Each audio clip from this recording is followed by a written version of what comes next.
All right, so today we're diving into a really powerful story. It's all about hitting rock bottom. I mean, the absolute lowest you can go, and somehow finding a way back. This is a first-person testimony, someone's real journey through addiction and despair, and the just incredible transformation that came after. We're going to walk through that whole journey from the darkest moments into the light.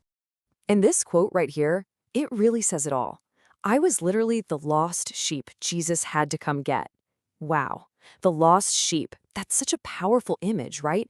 It perfectly captures that feeling of being completely abandoned, totally directionless, and honestly, that's the central idea of the whole testimony we're about to get into. Okay, so to really get the full picture, to understand the light at the end of this story, we've got to start in the darkness.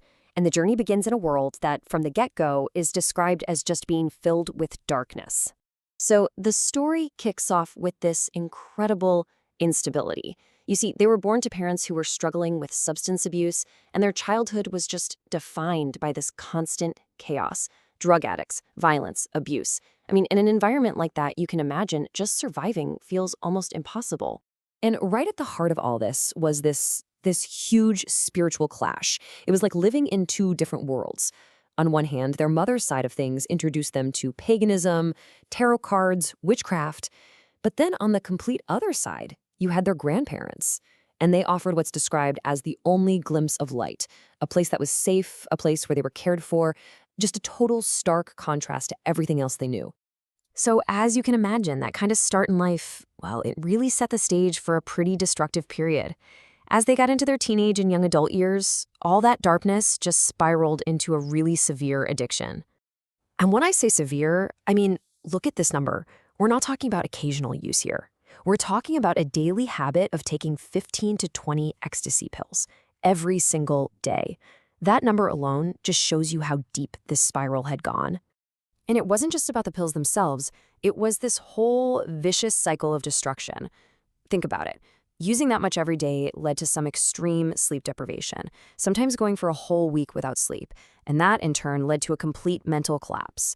The way they describe it as just being gone in the mind. Okay, so this self-destructive path, you just know it's heading for a crash, a breaking point. And that moment finally came in the most random, ordinary place you can think of, a Family Dollar store. And this is where the story changes forever. And the crisis, man, it just happened so fast. Imagine, you're standing in line and suddenly the whole world starts spinning. Sounds are echoing, and then that horrifying realization hits. You're overdosing. You can't breathe.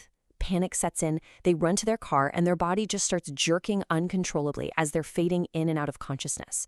Absolutely terrifying. So it's right here, at this absolute rock bottom moment, fading in and out in a car, pretty sure they were about to die, that the whole story pivots. This is the big turning point. And in that moment of just pure terror, a plea comes out. But it's described as not even being a conscious thought, you know? It was more like a cry that came straight from their spirit. This desperate promise to a name they hadn't even been taught to call on. So after passing out, they somehow just get taken home. No hospital, no ambulance. But as they're lying there on their bed, a clear, distinct voice speaks these words. And that was it. That was the message. And it was the moment that everything was about to change. So what happened next? Well, the response to this whole experience, it wasn't slow, it wasn't subtle. The transformation was immediate, it was total, and it was profound.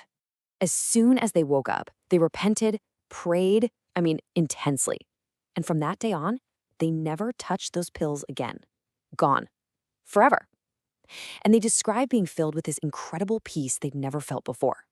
Suddenly, their whole past looked different. Surviving that awful childhood wasn't just luck anymore, it was seen as protection. And this really brings the whole story full circle, doesn't it? The testimony started with that feeling of being a lost sheep, and it ends with this powerful statement of being found. The metaphor is complete. The whole terrifying ordeal is now seen as a rescue mission. And, the testimony doesn't just end there as a personal story. It actually finishes with an invitation. It's framed as proof, and it poses a direct challenge to you, to anyone listening, to seek out that kind of experience for yourself. It really transforms a personal journey into a kind of universal question.